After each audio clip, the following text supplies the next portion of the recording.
স্থানীয় সময় তখন সবে সকাল ৭টা বেজে ১০ মিনিট। আরব সাগরের বিস্তীর্ণ নীল জলরাশির উপর সেদিন সকালের আলো ফুটতে শুরু করেছে মাত্র। সমুদ্রের উপরিভাগে হালকা একটা কুয়াশার আস্তরণ ছিল। দূর থেকে দেখলে মনে হতো একেবারে স্বাভাবিক একটা সকাল, কিন্তু সেই স্বাভাবিকতার আড়ালে যা ঘটতে চলেছিল তা পরবর্তী কয়েক ঘন্টার মধ্যে গোটা মধ্যপ্রাচ্যের ভূরাজনৈতিক মানচিত্রকে নাড়িয়ে দিয়েছিল।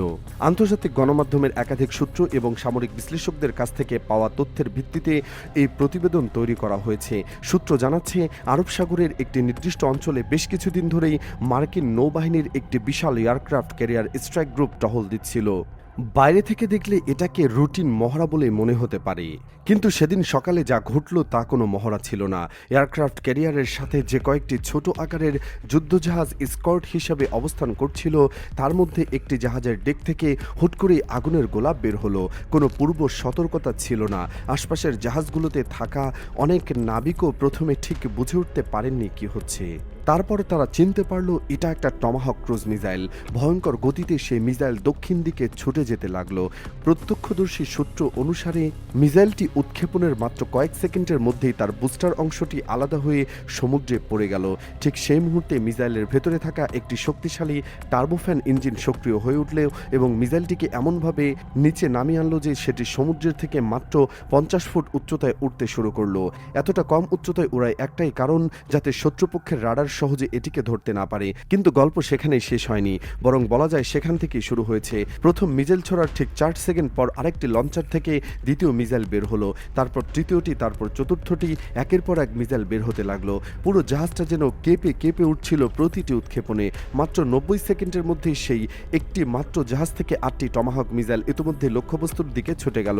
এদিকে প্রায় 300 মিটার দূরে অবস্থান করা আরও 2টি জাহাজও একই দৃশ্য।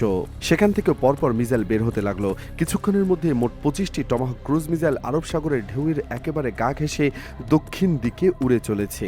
এখানে একটি বিষয় জানা দরকার, টমাহক মিসাইল কোনো অতি দ্রুতগতি সম্পন্ন অস্ত্র নয়। এটি ঘন্টায় প্রায় 600 কিলোমিটার গতিতে চলে, যা একটি যাত্রীবাহী বিমানের গতির কাছাকাছি।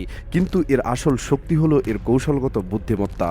এই মিসাইলগুলো এমনভাবে প্রোগ্রাম করা হয়েছিল যে সেগুলো ইরানের উপকূলীয় রাডার ব্যবস্থার যেসব দুর্বল জায়গা আছে সেগুলো চিহ্নিত করে সেই পথ দিয়ে ভেতরে ঢোকার চেষ্টা করবে।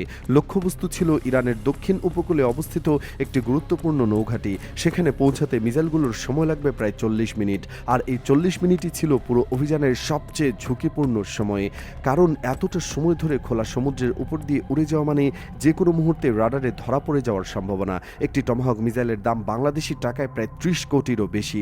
25টি মিসাইলের হিসাব করলে বোঝা যায় বিপুল পরিমাণ অর্থ ঝুঁকিতে রয়েছে। যদি মিসাইলগুলো সময়ের আগেই শনাক্ত হয়ে যায়, তাহলে শুধু মিশন ব্যর্থ হবে না, কয়েক হাজার কোটি টাকার সরাসরি আর্থিক ক্ষতি হবে। ঠিক এই কারণে আমেরিকার কমান্ডাররা আগে থেকে একটি চতুর পরিকল্পনা সাজিয়ে রেখেছিলেন। মূল মিসাইল হামলার আগেই ইরানের দক্ষিণ সীমান্তের ভেতরে কয়েকটি ডিকয় ড্রোন ঢুকিয়ে দেওয়া হয়েছিল।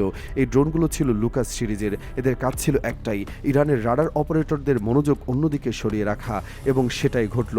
ইরানের চাবাহার নৌঘাটিতে অবস্থিত রাডার কন্ট্রোল রুমে বসে থাকা একজন অপারেটর তার স্ক্রিনে হঠাৎ কয়েকটি ধীরগতির সিগন্যাল দেখতে পেলেন। ঘন্টায় মাত্র 90 কিলোমিটার গতিতে কিছু একটা উপকূলের দিকে এগিয়ে আসছে, কিন্তু সমস্যা হলো তিনি বুঝতে পারছিলেন না এগুলোর মধ্যে কোনটা আসল হুমকি আর কোনটা শুধুমাত্র ফাঁদ। সময় ছিল খুবই কম, সিদ্ধান্ত নিতে হবে দ্রুত। রাডার অফিসারের সামনে দুটো পথ খোলা ছিল। তিনি চাইলে সরাসরি S-300 সিরিজের এয়ার ডিফেন্স সিস্টেম চালু করে দিতে পারতেন। এই সিস্টেম থেকে নিক্ষিপ্ত মিসাইল ঘন্টায় 3600 কিলোমিটারের বেশি গতিতে ছুটে গিয়ে প্রায় 400 কিলোমিটার দূরের লক্ষ্যবস্তুকেও ধ্বংস করতে পারে।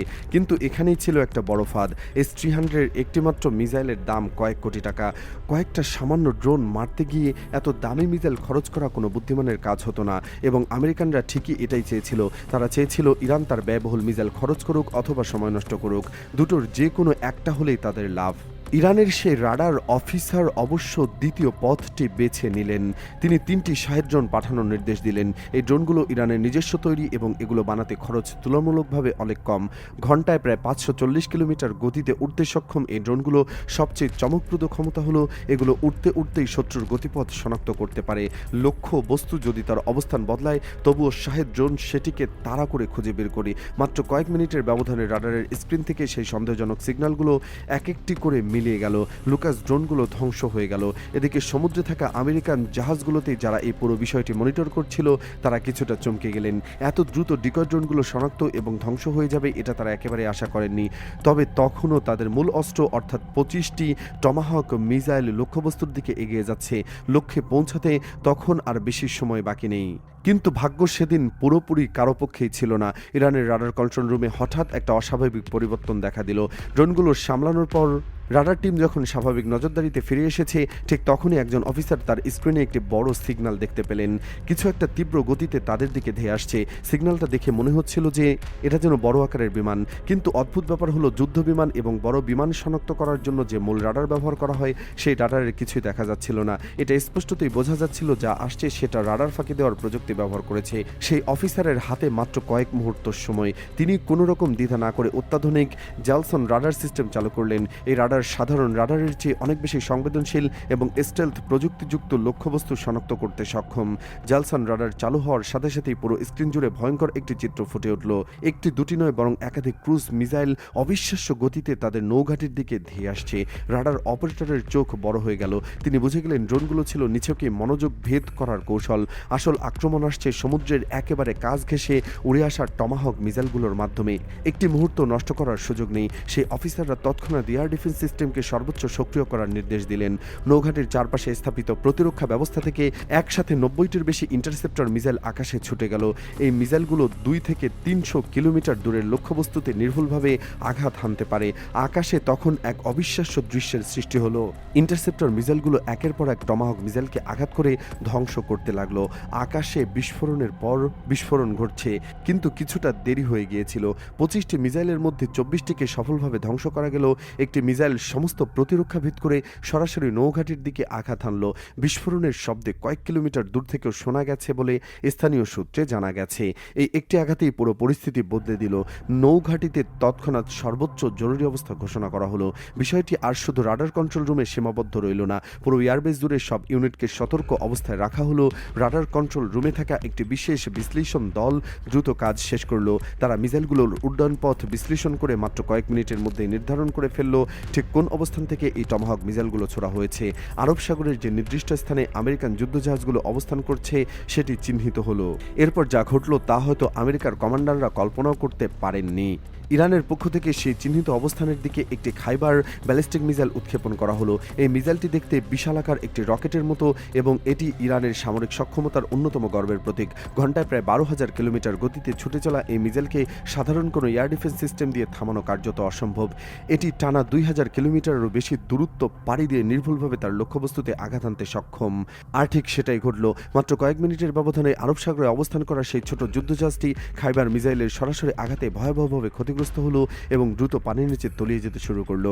জাহাজে থাকা নাবিকদের ভাগ্য সম্পর্কে এখনো কোনো পরিষ্কার তথ্য পাওয়া যায়নি। এই পুরো ঘটনা শুরু থেকে শেষ পর্যন্ত যতটুকু সময় নিয়েছে তা বিশ্বাস করা কঠিন। সকাল 7:10 প্রথম মিসাইল ছোড়া হয়েছিল। তার 1 ঘন্টারও কম সময়ের মধ্যে একটি আমেরিকান যুদ্ধজাহাজ সমুদ্রের তলদেশে চলে গেছে। আন্তর্জাতিক গণমাধ্যমে এই খবর ছড়িয়ে পড়ার সাথে সাথে বিশ্ব জুড়ে তীব্র প্রতিক্রিয়া শুরু হয়েছে। ইরানের সরকারি মুখপাত্র একটি জরুরি বিবৃতিতে জানিয়েছেন তাদের দেশের সার্বভৌমত্ব এবং ভূখণ্ডের দিকে কেউ হাত বাড়ালে তার কঠোরতম জবাব দেওয়া হবে।